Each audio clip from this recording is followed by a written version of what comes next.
Kita ambil saat teduh buat kita semua. Kalau ada hal yang perlu kita syukuri, syukurilah hari ini. Dengan sukacita di hadapan Tuhan Allah.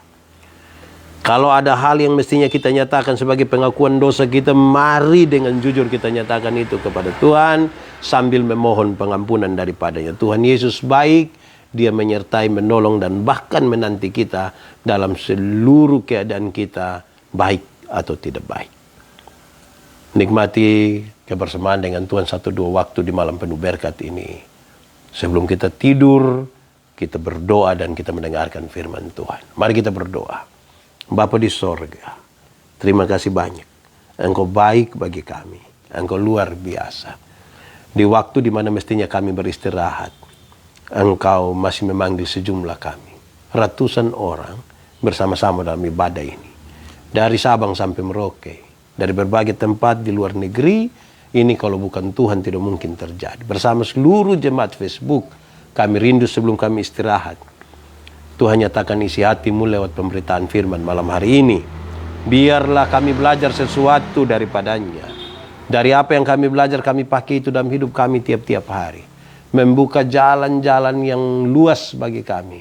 Untuk dalam kepastian dan penuh dengan harapan, kami menjalani hidup dan pergumulan kami bersama dengan Tuhan. Jauhkan penggoda pencobaan. Biar dalam damai sejahtera-Mu kami belajar firman Tuhan. Kami rindu pada firman-Mu. Berfirmanlah bagi kami Tuhan. Di dalam nama Yesus, firman yang hidup itu kami berdoa. Amin. Bapak Ibu Saudara-saudara yang dikasih dalam Tuhan Yesus, Shalom. Selamat malam buat kita semua. Malam hari ini dari Jalan Salak, Wepura, Kupang. Kami bersama-sama di malam penuh berkat di rumah Om Yusman. Terima kasih banyak. Saya ajak kita membaca satu bagian pembacaan Alkitab dari surat Roma pasal 14 ayat 1 sampai ayat yang ke-12. Roma pasal 14 ayat 1 sampai ayat yang ke-12. Saya ulangi, Roma pasal 14 ayat 1 sampai ayat yang ke-12 saya baca untuk kita. Jangan menghakimi saudaramu. Terimalah orang yang lemah imannya tanpa mempercakapkan pendapatnya. Yang seorang yakin bahwa ia boleh makan segala jenis makanan, tetapi orang yang lemah imannya hanya makan sayur-sayuran saja. Siapa yang makan, janganlah menghina orang yang tidak makan. Dan siapa yang tidak makan, janganlah menghakimi orang yang makan. Sebab Allah telah menerima orang itu. Siapakah kamu sehingga kamu menghakimi hamba orang lain? Entahkah ia berdiri? Entahkah itu jatuh? Itu adalah urusan tuannya sendiri. Tetapi ia akan tetap berdiri karena Tuhan berkuasa menjaga dia terus berdiri. Yang seorang menganggap hari yang satu lebih penting daripada hari yang lain. Tetapi yang lain menganggap semua hari sama saja. Hendaklah setiap orang benar-benar yakin dalam hatinya sendiri. Siapa yang berpegang pada suatu hari yang tertentu, ia melakukannya untuk Tuhan. Dan siapa makan, ia melakukannya untuk Tuhan, sebab ia mengucap syukur kepada Allah. Dan siapa tidak makan, ia melakukannya untuk Tuhan. Dan ia juga mengucap syukur kepada Allah. Sebab tidak ada seorang pun di antara kita yang hidup untuk dirinya sendiri. Dan tidak ada seorang pun yang mati untuk dirinya sendiri. Sebab jika kita hidup untuk Tuhan. Dan jika kita mati untuk Tuhan. Jadi baik hidup atau mati, kita adalah milik Tuhan. Sebab untuk itulah Kristus telah mati dan hidup kembali supaya ia menjadi Tuhan baik atas orang-orang mati maupun atas orang-orang hidup. Tetapi engkau, mengapakah engkau menghakimi saudaramu? Atau mengapakah engkau menghina saudaramu? Sebab kita semua harus menghadap tata pengadilan Allah. Karena ada tertulis, demi aku hidup, demikianlah firman Tuhan. Semua orang akan bertekuk lutut di hadapanku. Diam semua orang akan memuliakan Allah. Demikianlah setiap orang di antara kita akan memberi pertanggungjawab tentang dirinya sendiri kepada Allah. Demikian firman Tuhan. Berbahagia setiap orang yang mendengar firman, memelihara dan melakukan dalam hidup setiap hari. Shalom. Yang ada di sini shalom semuanya. Teman-teman yang mengikuti ini seluruh jemaat Facebook, shalom semuanya. Terima kasih banyak. Malam hari ini kita masih bersama-sama di malam penuh berkat ini. Satu bagian pembacaan Alkitab, surat Roma pasal 14 ayat 1 sampai 12. Ini sesuatu yang serius sekali bagi kita semua. Jangan menghakimi saudaramu. Nanti sebentar kita akan bicara banyak soal itu. Tetapi kalau saya mulai dari pertanyaan, saudara pernah ketemu dengan orang-orang yang tiap hari hanya menghakimi orang? Pokoknya dia seperti hakim garis. Lebih baik suruh dia ikut Euro. Dia jadi hakim garis atau apa. Kadang-kadang orang-orang seperti itu membuat kita susah. Kita jengkel dan lain sebagainya. Nasihat dalam pembacaan ini sesungguhnya dimulai dari sebuah konteks di mana orang hidup bersama-sama. Dalam kehidupan bersama itu orang pasti punya budaya tertentu. Yang menarik bahwa ketika kita dalam sebuah budaya tertentu, ini akan ada hal-hal yang dilakukan oleh tiap-tiap orang. Nah, kemudian ketika ada percampuran budaya, ada kecenderungan untuk yang satu dia menghakimi yang lain. Kadang-kadang kalau kita di konteks NTT kan orang Timur, kalau dia ikut acara di Sumba, acara kematian di BW, kalau kita yang begini kita bangun lari. Sama juga ketika orang Sumba ikut acara yang ada di Timur. Itu berarti kita tidak bisa pakai satu ukuran dari daerah tertentu untuk mengukur yang lain. Saya pernah bilang ketika saya pertama kali melayani di Alor, sampai kurang lebih jam 7 malam, mereka buat kopi 1 gelas dan kasih saya pisang 3. Saudara bayangkan kalau orang Timur dikasih pisang 3 itu, saudara. Kita ini kan yakin kalau orang kasih 3 itu tidak tulus itu. Dia maki kita malah ini. Saya pikir ini orang dong jangan-jangan dong mau tolak hamba Tuhan ini. Saya pikiran lama tapi kemudian saya berdoa, Tuhan kasih tunjuk saya hikmat. Terus kemudian 30 menit kemudian saya memahami begini. Saya tidak bisa memaksa seluruh orang Alor di tempat itu untuk memahami saya. Tapi saya yang harus duluan memahami mereka dari segi konteks mereka. Nah, nasihat ini penting sekali saudara-saudara. Atau kalau satu contoh lagi, saya ingat, saya orang Timur, saya punya istri orang Sabu. Ini menarik sekali. Kenapa? Orang Timur itu, kalau istri melahirkan, ada perempuan Timur melahirkan, harus ada di dalam umek bubuk, rumah bulat itu atapnya turun sampai tanah dari alang-alang. Itu 40 hari, 40 malam. Tidak boleh sentuh air dingin. Tidak boleh. Hanya air panas. Bayangkan, itu tatobi. Bayangkan 40 hari, 40 malam. Tidak keluar sedikit pun. Sementara saya punya istri orang Sabu. Orang Sabu ini paling lambat 1 minggu sudah harus rendam diri di air dingin. Saudara bayangkan sekarang. Mama punya mau 40 hari di dalam rumah bulat. Mama mantu pun mau 1 minggu itu sudah harus rendam di air dingin. Menurut saudara saya ikut yang mana? Menurut saudara-saudara ini. Yang saudara di sini menurut saudara saya ikut yang mana nih? Ya, ini bahaya nih saudara. Kalau salah-salah ini kita bisa rusak ini. Jadi nanti itu dia punya soal sendiri. Tapi saya ingin kasih tahu bahwa ketika kita bergabung tuh ada saja hal-hal yang membeda-bedakan kita. Ketika ada hal-hal yang berbeda, ada kecenderungan yang satu orang tuh merasa lebih kuat dari yang lain. Dia akan mau menghakimi orang. Apakah karena dia merasa kelompoknya lebih kuat? Ataukah karena dia merasa dia lebih tahu? Ataukah dia merasa dia lebih tua? Kecenderungan untuk menghakimi satu dengan yang lain itu terlalu tinggi. Padahal saudara-saudara, yang dimaksudkan dalam nasihat ini adalah, ini kan kamu satu persekutuan. Persekutuan itu bisa rusak kalau yang seorang berusaha untuk menghakimi yang lain. Persekutuan bisa rusak hanya soal menghakimi. Pak Pendeta, kalau dia salah kita tidak bisa omong dia. Bro, beta mau kasih tahu, menghakimi itu beda dengan menegur kesalahan.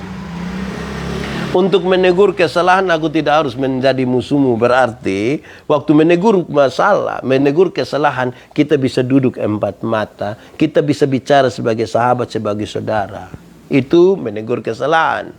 Menghakimi itu, satu mengangkat diri lebih tinggi dari yang lain untuk mengatakan apakah itu berdasarkan kebenaran atau kesepakatan bersama. Karena dia menjadi hakim itu dia lebih tinggi dari orang lain. Itu yang Alkitab bilang, jangan musuh menghakimi. Nanti penjelasan terakhir ada, tapi saya gantung dulu di situ tentang menghakimi. Lain beda, karena kadang-kadang kita ini atas nama mau menegur kesalahan justru kita menghakimi. Itu yang masalah. Padahal untuk menghakimi orang sudah angkat diri lebih tinggi, kok dia hakim. Nah, saya ingat ketika saya pernah jadi saksi untuk satu kasus perkelahian, itu memang masalah betul-betul.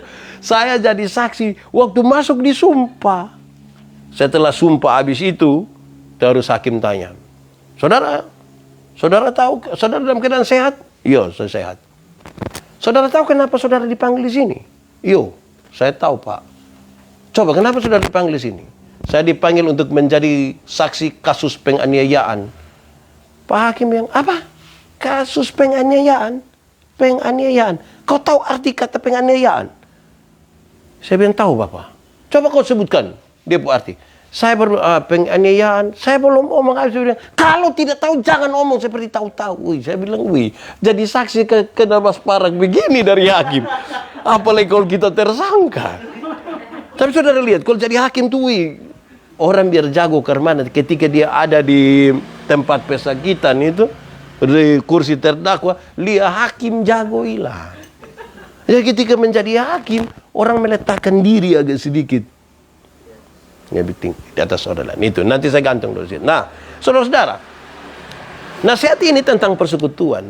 Kamu mesti menjaga persekutuan. Kenapa? Karena tidak ada satu makhluk pun di dunia ini, tidak ada satu makhluk hidup pun di dunia ini yang bisa melepaskan diri dari orang lain. Tidak ada. Tidak ada satu makhluk pun yang bisa melepaskan diri dari makhluk sesamanya. Tidak ada. Minimal dia ada yang satu, jantan atau betina. Apalagi manusia. Saya kadang-kadang bilang begini, kita ini hidup ini sesungguhnya untuk orang lain sesungguhnya. Yang berpusat pada diri sendiri itu Tuhan Allah tidak suka. Tidak suka. Contoh sombong. Sombong itu untuk siapa? Untuk kita atau untuk orang lain? Untuk diri. Tuhan Allah tidak suka. Makan puji itu untuk siapa? Untuk kita atau untuk orang lain? Untuk kita. Tuhan Allah tidak suka. Semua yang berpusat pada diri Tuhan tidak mau. Nah misalnya kalau kita makan. Saya mau tanya kita makan ini sebenarnya untuk siapa? Untuk kita atau untuk orang lain? Orang lain juga. Tidak percaya. Kami suami-suami ini kalau istri sakit kami akan bilang mama makan. Mama makan. Mama mulut pahit. Mama makan. Ketika kami tidak ada bahasa lagi kan bilang mama makan teh anak-anak dong masih kecil ini. Waktu bila makan anak-anak masih kecil, mam tua langsung tambah. Itu mauin anak dong ada mama baru. Jadi kita makan saya ini untuk kepentingan orang lain. Kita semua kan ada nama toh. Kita pun nama ini untuk kita atau untuk orang lain. Untuk orang lain. Karena tidak ada orang memanggil namanya sendiri. Tidak ada. Siapa yang dia mau makan bilang, Yandi makan. Kan tidak begitu. Namanya untuk kepentingan gitu dipanggil oleh orang lain toh. Kita semua pakai pakaian, betul ke tidak? Betul. Kita pakai pakaian ini untuk siapa coba? Untuk kita dan orang lain. Kalau kita sendiri kan tidak pakai tidak apa-apa. Kita jalan-jalan, aku tidak sendiri-sendiri. Hanya karena ada orang lain itulah kita pakai pakaian supaya orang ketemu kita jadi kan tidak maksud begitu kan? Dan kita ini sulit untuk melepaskan diri dari orang lain karena sejak awal Tuhan sudah tempatkan bersama dengan orang lain. Nah, dalam konteks itu saya ingin menjelaskan lebih sedikit. Ada 3 arah yang serius dalam kehidupan persekutuan dan kebersamaan supaya sebentar orang tidak seenaknya saja menghakimi orang lain. Arah pertama adalah tidak ada seorang pun bisa melepaskan diri dari masa lalunya. Tidak ada. Kita semua yang duduk di sini ini kan pernah jadi anak-anak toh. Bahkan bukan anak-anak biasa, anak-anak bodoh. Siapa yang bisa cerita kepada saya waktu dia lahir? Babi itu ketika beranak tanpa diajar, 2 jam kemudian babi sudah bisa menetes sendiri tanpa diajar. Tidak ada induk babi datang kasih tahu dia anak babi. Babi menetes tuh begini, kan tidak ada. Tidak ada. Sapi juga begitu. Lebih-lebih kura-kura itu, penyu itu, kea itu baru bertelur dia pun induk sejalan. Tapi cuma manusia. Manusia berani ketika awal dia lahir. Orang tua lepaskan dia. Selesai. Siapa di antara kita yang ketika dia anak baru lahir dia bilang, "Da ade, mama PTKW dulu." Pulang kita mati. Jadi kita tidak bisa melepaskan diri dari masa lalu. Itu berkaitan dengan orang-orang. Ada sejumlah orang, bahkan kalau kita mau cerita, kita tidak bisa cerita sampai tuntas orang-orang yang berperan dalam kehidupan kita di masa lalu. Kita bisa ada seperti hari ini karena orang-orang di masa lalu. Toh. Orang tua dong urus kita habis-habisan itu kan. Saya bayangkan kita ini kan sulit sekali. Saya omong di mana-mana, anak-anak kecil itu kan tidak tahu apa-apa, hanya bisa menangis. Ketika malam-malam anak-anak menangis itu kan orang tua itu kan aduh pusing sekali. Banyak orang tua harus berjaga-jaga ketika anaknya masih kecil. Anak menangis sedikit dia langsung raba-raba. Cek pi begini ada yang jatuh. Bukan itu anak, di pembapa yang jatuh. Tapi orang tua berjaga-jaga itu. Kita pun jam tidur, orang tua pun jam bangun. Kita pun jam bangun, orang tua pun jam tidur. Jadi orang tua seringkali tidak tidur gara-gara kita, tahu? So tidak tidur lagi, kadang-kadang ini orang tua dong dipaksa untuk menyanyi lagi. Makanya seringkali mama dong lagu tidak bisa dipertanggungjawabkan itu. Kalau tidak bobo digigit nyamuk. Padahal justru kalau anak bobo itu baru nyamuk gigit. Tidak mungkin anak ada lari-lari nyamuk gigit dia tuh kan tidak mungkin. Tapi sudah ya kira-kira. Jadi ada jasa orang tua yang kita tidak bisa balas sama sekali. Orang tua bisa ajar anak-anak itu bicara satu-satu kata, satu-satu suku kata. Papa, mama. Tapi sayang ketika kita mulai bisa bicara, banyak anak-anak tidak suka lagi bicara dengan dia pembapa mama, toh. Dong lebih suka bawa omong dengan siapa? Numpung kawan dong itu. Kadang dong main FF itu dong cerewet sekali. Kiri. Sembunyi. Hai. Ajar dong bawa omong ini hanya untuk musuh. Ini anak dong kacau. Gilang, hati-hati Gilang. Orang tua ini ajar kita ajar kita jalan nih satu-satu langkah. Tate, teta. Itu jalan belakang. Tapi ketika ini anak dong mulai bisa jalan, ini anak dong tidak suka jalan dengan orang tua. Dong lebih suka jalan dengan dong kawan kok, pacar kok. Tapi poin yang ingin saya sampaikan di sini adalah kita tidak bisa melepaskan diri kita dari masa lalu. Saudara mau akui atau tidak akui, ada banyak sekali orang berjasa dengan kita di masa lalu. Jangankan sampai itu saja. Kita menikah saja ada orang berjasa. Siapa yang nikah sambil dia siap lukis-lukis dia pumukan dan dia piko kas berdiri tank di muka ada. Sambil dia bisa terima tamu. Tidak ada. Kita duduk sampai dong sebut kita ratu dan raja sehari. Ratu, raja sehari. Hari berikut itu nasabah, Bapak. Itu siap kok kembalikan sudah itu. Ya kira-kira gitu. Tidak ada orang bisa melepaskan hidupnya dari masa lalu. Arah yang kedua adalah tidak ada orang bisa melepaskan dirinya dari masa sekarang. Masa hari ini. Tidak ada. Kita ini hidup terlalu butuh orang lain. Butuh orang lain. Karena apa? Bukan saja karena kita maksud sosial. Tetapi karena kita tidak bisa semua hal. Kita tidak bisa semua hal. Gunting rambut. Siapa yang dia gunting sendiri? Memang ada juga Sebentar kita lihat tuh ke tikus makan itu. Gunting rambut, macam-macam lah kita nih. Yang membutuhkan orang lain. Kemarin waktu nasihat Rian dengan Marisa mau nikah. Beta kasih tahu. Waktu belum menikah kita merasa kita tidak kurang apa-apa. Waktu belum menikah kita rasa kita tidak kurang apa-apa. Tapi setelah menikah baru kita tahu bahwa kita sempurna. Orang yang belum menikah dia bilang, kok kurang apa? Saya mau makan tinggal Grab. Mau cuci pakaian tinggal. Kurang apa? Ya itu belum menikah. Nanti setelah menikah, sudah ada orang lain di samping dia bilang, saya baru tahu kalau ini saya sempurna. Saya sempurna. Saudara bayangkan misalnya, kita tidak menikah, tapi mau ada anak. Mau download itu anak. Itu kita butuh orang lain. Misalnya itu saja. Kita tidak bisa melepaskan diri dari kehidupan masa kini dengan orang lain. Dengan orang lain. Juga karena orang lain itulah kita ada rumah, kita ada pagar, kita pakai kunci. Karena ada orang lain. Kan tidak semua orang tulus juga. Tidak semua orang tulus. Satu ibu dia lupa dia pun tas di gereja. Cerita-cerita sampai lupa tas di gereja. Ini ibu setelah lalu betul.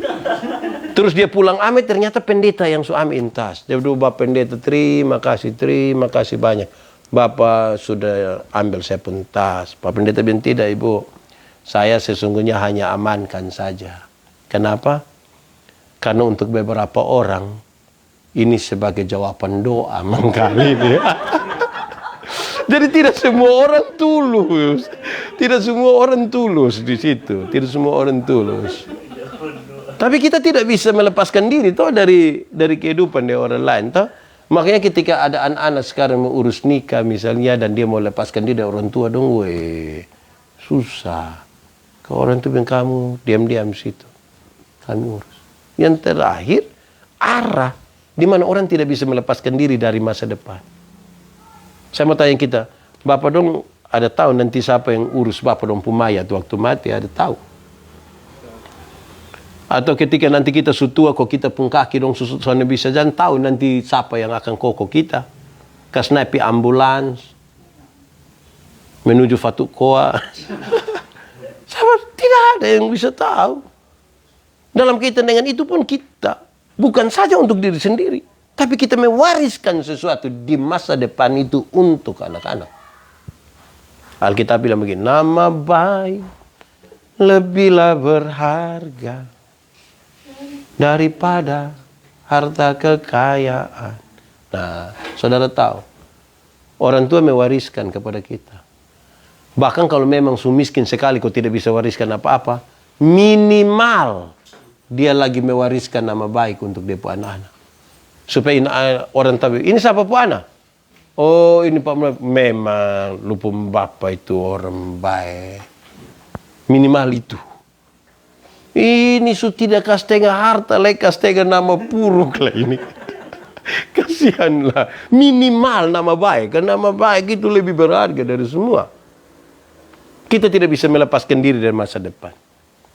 Itu berarti logis sekali bahwa kita tidak bisa melepaskan diri dari sebuah persekutuan secara utuh.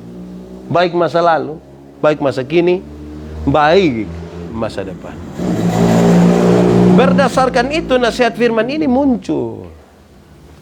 Janganlah kamu saling menghakimi. Kenapa dia bilang jangan kamu saling menghakimi? Ada dua penjelasan yang menarik sekali. Satu, karena di hadapan Tuhan kita semua terdakwa. Di hadapan Tuhan kita semua terdakwa. Kita di hadapan Tuhan kita berdosa semua. Di hadapan Tuhan kita salah semua. Kita mau bilang apa? Kita tidak bisa berdaya di hadapan Tuhan. Karena yang satu ini saya salah. Di hal lain Om Yu salah. Di hal lain Papa salah. Kita semua salah. Istri kalau terlalu banyak menghakimi dia pun suami, kan di hal lain nanti suami hakimi istri. Nah, kalau istri, saya lihat kadang-kadang banyak suami juga tertekan. Tidak salah sama mentua bakal lain. Apalagi kalau tambah salah kita mati. Begitupun sebaliknya kok. Ada suami yang istri mau salah, kok tidak salah, dia tahu hanya marah. Wah, ini kita nikah dan Mbak Ingao dia namanya. Tiap hari hanya wakalah, ini bahaya sesungguhnya. Benar-benar itu serius itu. Kita di hadapan Tuhan, kita semua adalah terdakwa. Kita orang-orang yang berdosa dan Tuhan menghakimi kita. Dia hanya Tuhanlah satu-satu hakim. Bahkan hakim yang adil. Tapi yang kedua ini saudara-saudara, saya ingin sampaikan kepada kita bahwa teori awal tadi kita tidak bisa melepaskan diri satu dari yang lain. Kan kita sebagai sebuah persekutuan. Tetapi ada satu hal yang akan memisahkan kita. Yaitu ketika kita berdiri di hadapan penghakiman Allah. Waktu berdiri di hadapan penghakiman Allah, kita sendiri. Tidak bisa lagi kita bicara tentang sebuah komunitas bersama. Masing-masing akan mempertanggungjawabkannya sendiri. Amin kok? Amin. Saya suka bilang begini, banyak orang tidak suka saya pun kalimat, tapi saya suka omong begini. Kita masuk surga itu ibarat pergi ke WC itu. Tidak bisa diwakilkan. Masing-masing akan pergi sendiri. Siapa yang dia mau pergi belakang, kita tanya, Rian, mana? Belakang. Titip Kan tidak bisa. Masing-masing akan membawanya sendiri. Di hadapan Allah kita mau bisa apa, Cok? Kita sendiri. Nah, saudara-saudara, mari kita lanjutkan hal yang tadi saya gantung di depan. Janganlah kamu menghakimi. Bahwa untuk menegur kesalahan, iya. Tapi untuk menegur kesalahan, kata yang dipakai adalah saling. Saling. Saya tegur Om Yos tegur saya. Dan itu kita saling. Tapi kalau kita saling menghakimi, itu kita saling menempatkan diri yang satu lebih dari yang lain. Itu potensi merusak persekutuannya terlalu tinggi. Padahal di hadapan Tuhan kita salah semua. Beberapa orang telah menempatkan diri benar-benar menjadi hakim. Hakim atas orang lain. Hakim atas yang lain. Saudara tahu, lebih lanjut dari teks ini. Dia berbicara tentang satu hal yang penting. Dalam persekutuan itu saudara-saudara, ada apa ya? Ada komunitas-komunitas yang berbeda dari segi apa? Dari segi kebiasaan mereka dan lain sebagainya. Di sini sebenarnya disebutkan sejumlah hal. Contoh, ada yang makan ini, ada yang tidak makan ini. Jangan saling menghakimi. Ada yang makan RW. Ada yang tidak mau makan. Kenapa tidak makan? Pemerintah kita mau makan memang. Jangan kamu saling menghakimi. Ada yang makan berlemak. Ada yang makan tidak berlemak. Jangan saling menghakimi. Ada yang bilang hari ini nih sangat penting. Ada yang tidak semua hari sama kok. Bahkan kita punya hari Senin, hari Selasa, harinya sampai hari terakhir. Janganlah kamu saling menghakimi. Siapakah yang mengangkat kamu menjadi hakim atau saudaramu? Toh semuanya akan mempertanggungjawabkannya sendiri. Kalau kamu makan untuk Tuhan. Kalau kamu sebut hari ini, harinya Tuhan, itu pun untuk Tuhan. Masing-masing mempertanggungjawabkan itu kepada Tuhan. Kita ini justru salah. Karena kita mengambil sikap sebagai hakim. Kadang-kadang hal yang Tuhan tidak mau itu yang kita buat. Contoh, dalam konteks hukum, Tuhan meminta kita jadi saksi cukup. Saksi. Cukup. Tapi banyak yang menempatkan diri jadi pengacara. Terus hakim. Ada yang pembela Tuhan. Tim pembela Tuhan. Aneh juga ini. Kita diminta cukup jadi saksi. Bapak kasih kesaksian, saya kasih kesaksian, kakak kasih kesaksian. Kita semua kasih kesaksian. Tuhan kita luar biasa. Saksi. Tapi kalau kakak pembela, saya pembela. Itu kotong bisa berlawanan itu. Ada yang menempatkan diri jadi saksi. Dan ini menjadi masalah buat kita. Biarlah kita mempertanggungjawabkan itu masing-masing di hadapan Tuhan Allah. Oh. Tapi pertanyaan tadi penting. Jadi Pak, kalau orang salah kita tidak bisa tegur kok? Boleh. Boleh. Koma di situ. Tapi tegurlah dia sebagai sahabat. Bukan kita sebagai hakim. Bukan kita sebagai hakim. Saudara tahu, saya karena orang Timur, saya ingin bicara konteks orang Timur. Orang Timur itu kalau kita datang di dia malam hari, jagung ada tumbuh itu dan itu dia pun jagung di muka rumah. Jagung yang sudah siap untuk dipanen, jagung muda, enak dimakan malam hari. Kalau kita datang malam hari, dia tidak akan patah itu jagung, dia tidak akan petik itu jagung. Bukan karena dia tidak mau kasih kita, bukan. Tetapi mereka punya filosofi sendiri. Tidak baik petik jagung di waktu malam. Karena kita dapat kulitnya saja, kita tidak dapat rohnya. Berdasarkan itu, orang tidak akan petik. Kita yang tidak tahu, kita akan bilang ini manusia, dong pusing kikir memang sudah lalu. Kalau kita ketemu yang petani dong, sebelum dong punya jagung dong kasih masuk di gereja, kan dong tidak boleh petik. Tapi kita datang bilang, ini orang dong. Saudara lihat, hakim pun cara omong salah lagi, pikas tahu semua orang lagi. Janganlah kamu saling menghakimi. Janganlah kamu saling menghakimi. Rumah bulat orang Timur tuh, itu disebut rumah perempuan. Di atas itu rumah ada semacam loteng yang biasa diisi makanan, jagung atau lain sebagainya. Nah, ini menarik. Karena ini rumah perempuan, maka yang boleh kasih naik itu ibu-ibu. Yang boleh kasih turun pun ibu-ibu. Satu saat ibu berangkat ke Surabaya, dia akan kasih turun memang jagung untuk kepentingan 3 hari. Ternyata pesawat cancel. Pesawat cancel, besok baru mama pulang. Berarti hari keberapa? 4. Bapak biar geng di situ. Bapak tidak bisa kasih turun. Kita yang tidak tahu, kita akan bilang, kok ini siapa pun rumah? Siapa pun jagung. Mulai kita bilang, memang laki-laki bodoh. Jadi saya kira memang janganlah kita saling menghakimi karena kita merusak sebuah persekutuan. Nah, ini konteksnya persekutuan, sungguhnya di sini. Supaya ketika ada yang salah, kita lihat. Janganlah. Hendaklah. Larangan, perintah ini dimaksudkan untuk menjaga kita pun kehidupan ini supaya yang satu menghargai yang lain. Kita mengasihi Tuhan Allah, kita mengasihi sesama manusia. Sehingga kalau ada sahabat kita, ada teman kita, ada bagian dari persekutuan kita yang salah, bicaralah dengan dia. Kadang-kadang lucu, Om Yos, Bapak kita semua. Saya ada lihat Om Yos salah.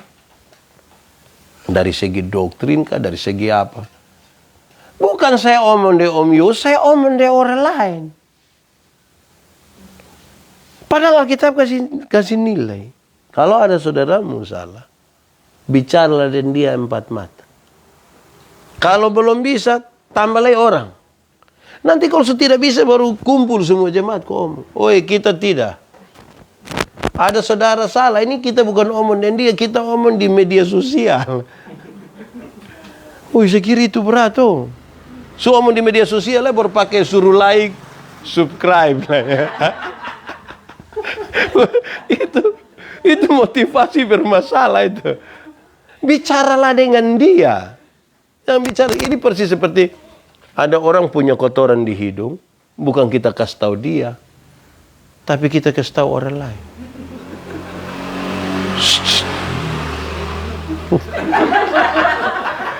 Kalau dia kotoran tuh ada di dia, kasih tahu dia. Jangan kasih tahu orang lain. Tapi kita pun kebiasaan kasih tahu orang lain. Kalau ada saudaramu yang salah, kasih tahu dia baik-baik toh. Saya mau tanya kita, misalnya kalau ada kotor sedikit di hidung, siapa di antara kita yang berani kasih tahu? Om, Ada permisi ya, saya ambil. Nah, janganlah kita menghakimi, apalagi kalau kita tidak paham juga. Apalagi kalau kita tidak paham juga tentang sesuatu. Janganlah cepat-cepat mengambil sikap sebagai seorang hakim. Karena jangan sampai dia merusak persekutuan. Saudara tahu dia pun hasil akhir dari itu. Iblis itu paling takut kalau kita bersatu. Kalau kita bersatu, iblis kalah. Dia pakai sejumlah cara untuk menghancurkan persekutuan kita. Salah satunya, dia dorong orang untuk jadi hakim atau saudara-saudara. Hasil-hasil dari penghakiman itu, saudara-saudara, dalam kisah Alkitab, Yusuf pun saudara-saudara menghakimi Yusuf. Hasilnya dan susah. Bertahun-tahun meminta maaf, baru bukan. Tuhan atur untuk jadi baik untuk hal. Ada banyak hal ketika penghakiman dilakukan oleh sesama manusia, menghancurkan banyak sekali sendi-sendi kehidupan. Saya tidak omong begini, saudara-saudara. Pembacaan hari ini, jadi kalau saudara ketika saudara tidak sepakat dengan ini, saudara jangan lihat. Mari kita fokus kepada teks dan konteksnya. Untuk kita paham betapa pentingnya merawat sesuatu, persekutuan itu dengan baik. Karena ini bagian dari masa lalu, masa kini, dan masa depan. Karena tadi dalam penjelasan tidak ada orang yang bisa melepaskan diri dari itu. Saya orang Timur. Saya tidak bisa melepaskan diri dari bagian-bagian kehidupan sebagai orang Timur. Orang Sumba, orang Sabu, sama. Nanti di dalamnya baru kita lihat. Kita sudah Timur, tapi Timur yang Kristen. Yang Sumba, Sumba yang Kristen. Mana yang sebenarnya tidak benar ini? Oh, penyembahan kepada dunia orang mati tidak boleh. Sinkretisme tidak boleh. Kasih tahu dia sebagai sahabat, sebagai saudara. Jangan menghakimi dia. Dasar manusia bodoh. Sudah tahu apa-apa, memang susah. Manusia tidak tahu malu. Makan daging sapi, daging makan tulang buang, kulit tempel di muka. Itu memang kita sudah terlalu jahat betul-betul. Jadi janganlah berusaha begitu rupa untuk kita menjadi hakim bagi orang lain. Kenapa? Karena Tuhan menempatkan kita di tengah-tengah sebuah komunitas dan ada kesalahan di situ. Bukan untuk kita menghakimi, tapi untuk kita memperbaiki. Bukan untuk merusak, tapi untuk merawat. Berulang-ulang kali saya nasihat kepada sejumlah orang pasang nikah. Tuhan kasih kamu dalam sebuah persekutuan sebagai suami istri. Dalam perjalanan ada yang rusak, bukan untuk dibuang, tapi untuk diperbaiki. Bayangkan kalau tiap kali ada masalah buang, ada masalah buang, ada masalah buang. Woi. Kita ganti istri berapa? Istri ganti suami berapa? Ya.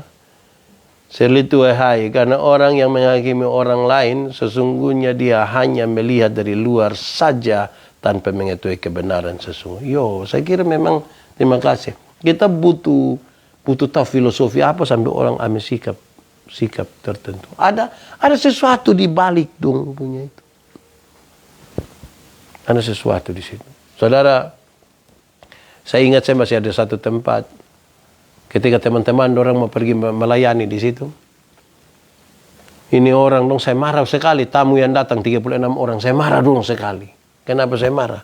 Dong sikap terhadap penyambutan orang. Orang-orang timur di Amnuban itu kalau mereka mau menyambut, dong pakai natuni. Itu natuni adat bilang, lah siyo mana pinat neone aklat. Sementara ini orang dong natuni adat. Ini tamu 36 orang yang disambut ini, mereka doa tolak. Doa tolak. Jadi, kenapa kamu doa tolak? Bapak ini untuk setan, Bapak. Ini tidak boleh ada dalam gereja seperti ini.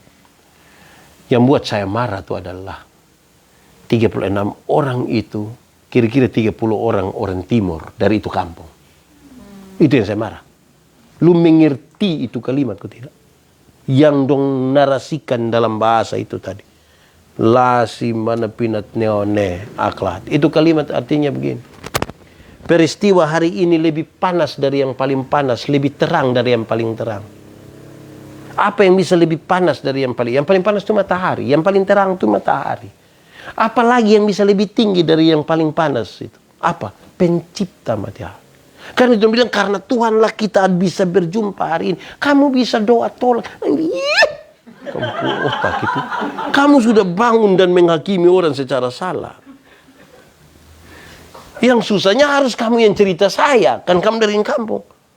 Tapi karena kamu merasa kamu sudah benar sendiri, sudah lahir baru, sudah dalam Tuhan, woi, semua orang salah habis. Pernah ketemu orang begitu kok? Itu yang paham apa dong? Itu yang baca begitu. Tahu dia tinggal di mana?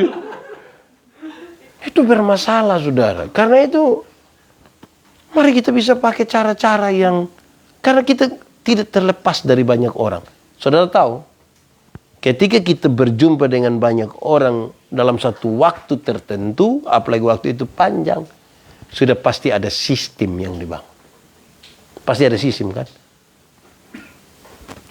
Jadi ada cara yang dibangun, kita sebut sistem. Tuhan tuh kasih hukum-hukum. Bangsa ini akan keluar, lebih dari 600.000 orang akan keluar, pergi ke satu tempat, perjalanan dengan sistem. Untuk orang, karena ada kumpul banyak orang kan pada sistem-sistem sosial di dalamnya. Dan itu menjadi penting sekali buat kita semua. Kalau tidak, saudara-saudara, bahaya. Beberapa orang tidak suka saya bicara tentang keluarga, tapi saya ingin mengatakan bahwa komunitas yang paling akan berjumpa dengan nilai-nilai Kristen itu ada komunitas yang kita sebut keluarga. Kalau malam hari ini kita bicara tentang penghakiman, coba bayangkan saya menikah 12 tahun, Om Yos menikah 17 tahun, 18 tahun lalu. Bapak bersul lebih lagi. Bayangkan kalau kita nih sepanjang 12 tahun menikah, satu hanya menghakimi yang lain. Wih, saya rasa ini ibu dong tertekan habis itu. Suami tertekan, anak tertekan. Kalau istri anak tertekan, satu saat bapak tidak pulang rumah, dong bikin pengucapan syukur. Dong bilang, wih hakim tidak pulang, bikin kita bikin RW. Saudara-saudara, marilah kita hidup. Tuhan ini mau kasih kita nilai-nilai tertentu supaya membangun sebuah komunitas bersama. Betul-betul kita bangun dia dalam komunitas yang penuh dengan sukacita, kebahagiaan. Tidak boleh ada satu mendominasi yang lain. Tidak ada orang yang mengangkat dirinya lebih tinggi. Bahwa nanti dari segi administratif, ada yang kita sebut ketua, ada yang kita sebut bendahara, sekretaris, itu administratif.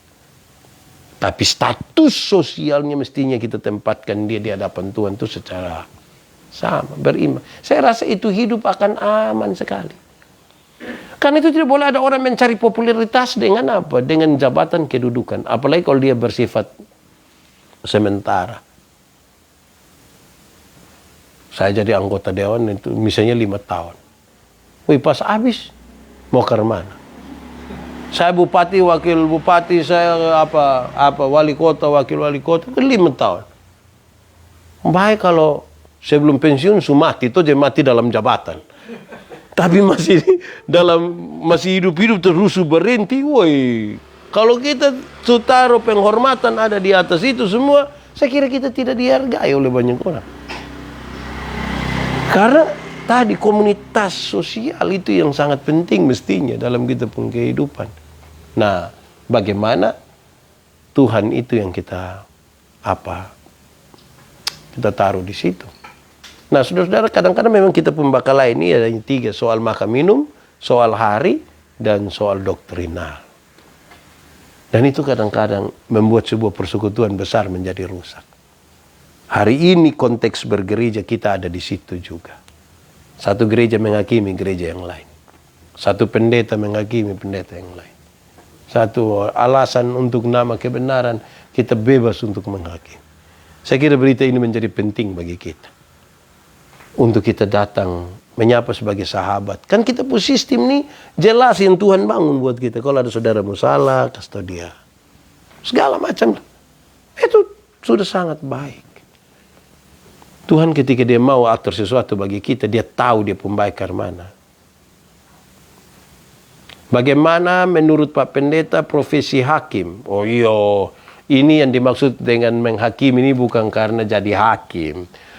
Hakim itu dia akan melaksanakan tugasnya berdasarkan nomenklatur dan segala sesuatu, ukuran-ukuran yang sudah menjadi sebuah kesepakatan di situ. Tinggal adilnya karman. Tidak ada yang salah dari pekerjaan sebagai hakim, kecuali kalau dia memutuskan secara tidak adil, dia korup dan lain sebagainya.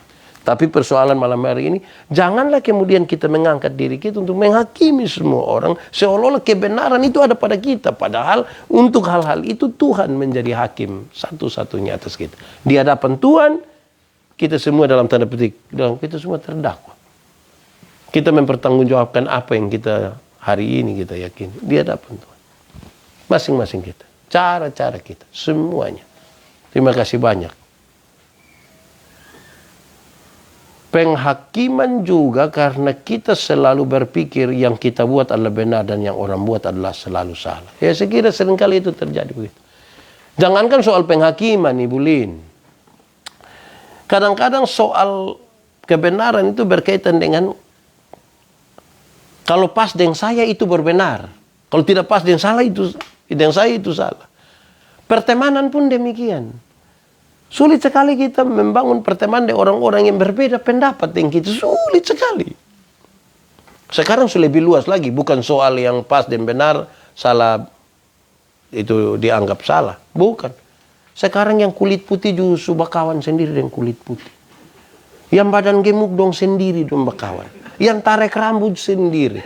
Yang ukir alis sendiri. Kita ini makin membangun kelompok-kelompok yang aduh ya baik juga tapi bangun sistem baik-baik di situ supaya tidak satu orang menghakimi dengan lain. Saya lagi hati-hati bicara jangan sampai saya menghakimi orang lain ini.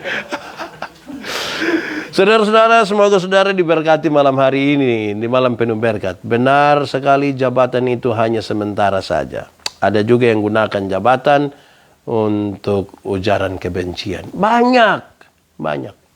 Kenapa? Karena mereka mau untuk ikut orang pemau, untuk dia pemau saja. Itu yang biasa jadi soal. Berhati-hatilah kita, karena hal-hal itu terjadi di dalam kita, di sekitar kita. Tuhan memberkati kita. Mari kita tunduk kepala di hadapan Tuhan Allah. Kita mensyukuri firman malam hari ini, dan kita berdoa, biar semua dalam sukacita bersama. Kalau saudara terberkati, mari berbagi kepada orang lain. Tuhan memberkati kita. Mari kita berdoa. Tuhan, terima kasih banyak untuk berkat firman malam hari ini. Kami renungkan dalam keterbatasan kami, tapi kami percaya kalau Tuhan di dalam kami di dalam Tuhan, benih-benih firman ini akan bertumbuh dan berbuah dalam hidup kami. Terima kasih bersama-sama keluarga Om Yos di sini, ibu dan anak-anak semua, bahkan kami semua yang hadir, kami dalam sukacita ini. Biarlah keluarga ini diberkati. Biarlah apapun yang mereka upayakan ada bersama dengan Tuhan. Pergumulan mereka bukan pergumulan sendiri. Semua jemaat Facebook yang mengikutinya, Tuhan memberkati. Yang sakit, Tuhan sembuhkan. Yang putus harap, Tuhan berikan kepastian. Yang ragu-ragu, Tuhan berikan iman. Yang berbeban berat, Tuhan berikan kelegaan. Kami berdoa bagi mereka yang terpapar COVID. Demi nama Tuhan Yesus, sembuhkanlah dan tolonglah kami. Oleh karena COVID, banyak orang kehilangan keluarga. Tuhan hiburkan hati mereka. Ada berbagai-bagai hal yang gagal oleh karena COVID ini. Tuhan, kami mohon Tuhan pulihkan ini. Bangsa ini, negeri ini, dunia ini. Kadang-kadang ketakutan kami lebih besar mendengar berita-berita daripada virus itu sesungguhnya. Kuatkan dan teguhkan iman kami. Tuhan sertai kami dalam istirahat malam hari ini. Kemuliaan puji sembahnya bagi Tuhan. Terpujilah nama Tuhan. Di dalam nama Yesus kami berdoa. Amin. Terima kasih banyak saudara-saudara semua. Shalom. Om Yosi, ibu, anak-anak, kita semua yang hadir, terima kasih banyak. Dari Jalan Salah kami mengucapkan selamat malam. Tuhan Yesus memberkati kita semua. Dimanapun saudara berada di seluruh Indonesia, mereka yang ada di luar negeri, terima kasih banyak. Tuhan baik, Tuhan Yesus luar biasa buat kita semua. Saya ingatkan